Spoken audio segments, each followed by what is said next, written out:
Hey Joanne, it's Jim here at East Tennessee Dodge, 931-787-9548. I know I told you when the weather permitted, but it's not letting up. So, quick video on that 2016 Ram 3500 single wheel. First thing I want to disclose, when I got in the truck, I saw the tailgate here. The good news is I already checked with service. We do have one in stock that we've intended on putting on this truck, but haven't had the chance to finally get somebody to get it done and stop taking a look at it and things along those lines. So that's going into service to get that done. And when I drove the truck, which she drives out great, everything else about it is fine, I have a signal or a notification that popped up about my front left turn signal. So it's going into service for the tailgate to get that new one put on, and for the turn signal to figure out whether it is just the bulb or it's something else to do with the housing itself. They tell me it could be one of two things for that. So I'll find that out, and it should be done by the time you get in. Of course, here she is. Laramie 3500. We've got the leather seats in the back. Storage up underneath. Load level storage, that is. As long as I don't get run over by a semi while I'm out here, I'll be good. Everett doesn't usually pull up on the lot like that. So, again, load level storage on both sides. This holds me and a couple other 100 pounds of stuff with the truck that I've got. Storage up underneath. With the Laramie, it's latched on the other side, but I do have, in the Laramie trim package, I've got a subwoofer underneath the passenger side. I do have in-floor storage with liners. They do say that they can fit 10 12-ounce cans of course, your favorite Coke or Pepsi product, plus ice. It's a family establishment. Of course, it's going to be soda as well. Of course, you can see that we do have the fifth wheel rails already in there. And of course, it looks like that might be paint or a stain of some kind. A good scrubbing probably gets a lot of that stuff out of the bed on that spray-in liner. I'll get in on the driver's seat here for you. Key sense on the outside of the door. Memory seats, heated up front and cooled. Big thing here being the push button start. Put our foot on the brake and we press that button. Like I said, she's pretty warm because I drove it around a little bit.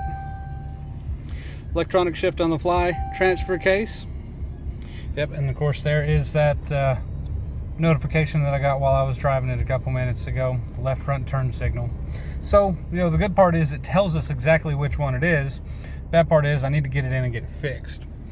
But again, heated and cooled front seats, exhaust brake. I've got what's called active or full in this case, and automatic exhaust brake. Difference between the two, of course, I can elaborate on that a little bit more when you guys get in and check it out with me. Storage here, or storage in that center console as well. We flip this up, and I've got storage and my CD player for the Laramie trucks, or for this truck with the bench seat in general. In this year model, this is where we put the CD player, up underneath the seat. Otherwise, it didn't come with one, just at all. We'd be stuck with our USB, SD, and auxiliary inputs there, and of course Bluetooth media streaming as well. Audio media, that is. Original window sticker on the glove box, dual glove boxes on the passenger side, backup camera will show us here, and then of course turning the wheel changes those active tracking guidelines for us. Put it in park, and then of course that goes away. Parking sensors on the front and the rear, Alpine sound system, and then our sunroof up top. Won't open it right now because I've learned my lesson on that, but I've got my controls here, and then of course my power sliding back glass here as well, and then of course Dodge's map light, which I can control the brightness of that with my dimmers over here. Automatic one touch on fog lamps and headlights as well. So currently I don't show any fog lamps on. I press the button. Now every time the automatic lamps come on, thanks to that little photo sensor at the base of the windshield. The fog lamps come on with that. Cruise control, voice recognition and Bluetooth, and then there's buttons on the back as well. Manual shifting, power folding side view mirrors, and they are the tow mirrors, of course. And then you mentioned braking when we talked on the phone. Supplemental braking in the form of the exhaust brake, those two forms like I told you. Trailer brake here for a 7-pin hookup.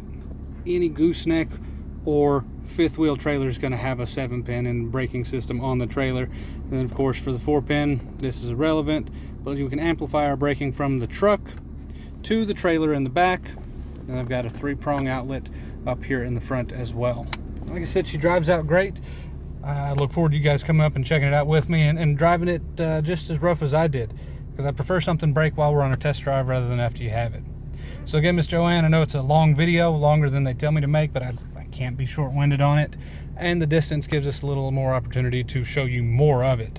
This is Jim at East Tennessee Dodge, 931-787-9548.